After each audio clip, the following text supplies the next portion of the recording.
Shalom saudara, Tuhan Yesus memberkati saudara, Tuhan Yesus mengasihi saudara. Kembali lagi dengan saya, Yoel Alvandre Panjaitan. Pada kesempatan kali ini saya akan sharing tentang kebenaran Tuhan, yaitu otoritas Tuhan. Saya ingin membacakan di dalam kitab Nehemia 9 ayat 6 dikatakan, hanya Engkau adalah Tuhan, Engkau telah menjadikan langit, ya langit segala langit dengan segala bala tentaranya, dan bumi dengan segala yang ada di atasnya, dan laut dengan segala yang ada di dalamnya. Engkau memberi hidup kepada semuanya itu, dan bala tentara langit sujud menyembah kepadamu. Saudaraku, ketika kita berbicara tentang otoritas Tuhan, maka Tuhan adalah pemilik otoritas tertinggi. Karena dengan siapakah dia dapat dibandingkan? Bukankah di luar dia adalah ciptaan?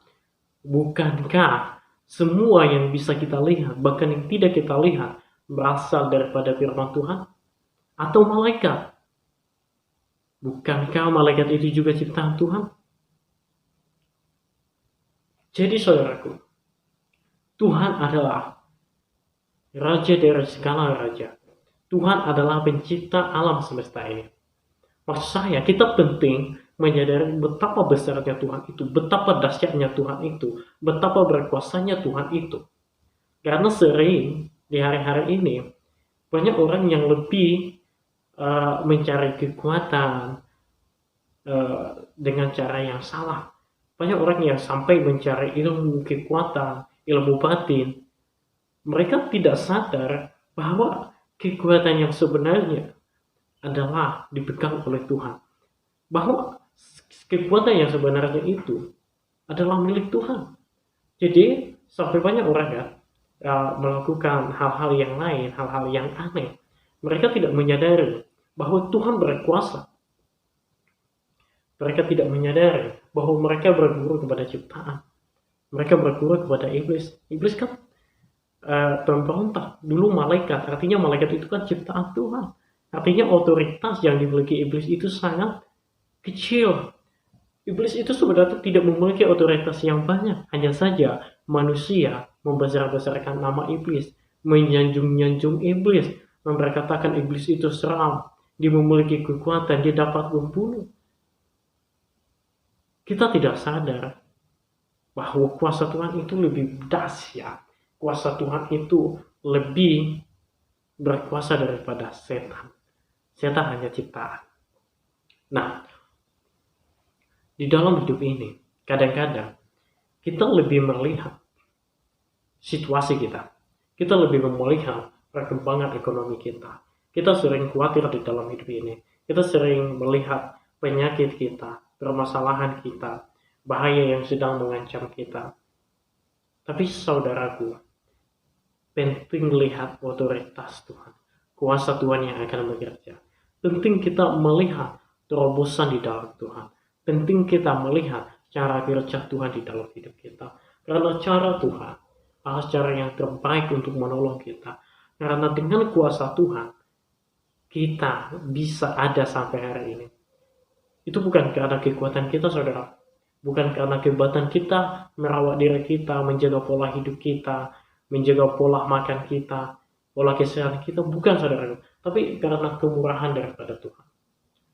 Saudaraku, Tuhan yang menciptakan langit dan bumi ini. Kita bersyukur, saudaraku.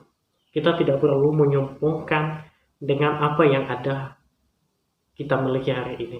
Baik itu kekayaan, baik itu tabungan saudara, mobil saudara, rumah saudara. Bagaimanapun kita adalah ciptaan Tuhan. Bagaimanapun pintarnya saudara, berhikmahnya saudara. Tetapi rendahkanlah diri kita. Tetapi marilah kita merendahkan diri kita di hadapan Tuhan. Karena di hadapan Tuhan, kita tidak dapat dibandingkan. Karena itu saudaraku, marilah kita merendahkan diri kita di hadapan Tuhan. Karena kalau kita dibandingkan dengan Tuhan, kita tidak ada apa-apanya. Kita ini adalah ciptaan. Tetapi kita perlu menyadari saudaraku, bahwa kita adalah ciptaan yang dikasihi oleh Tuhan. Amin. sebagai Tuhan yang berkuasa di dalam hidup kita, maka Tuhan itu berkuasa mengendalikan situasi di dalam hidup kita.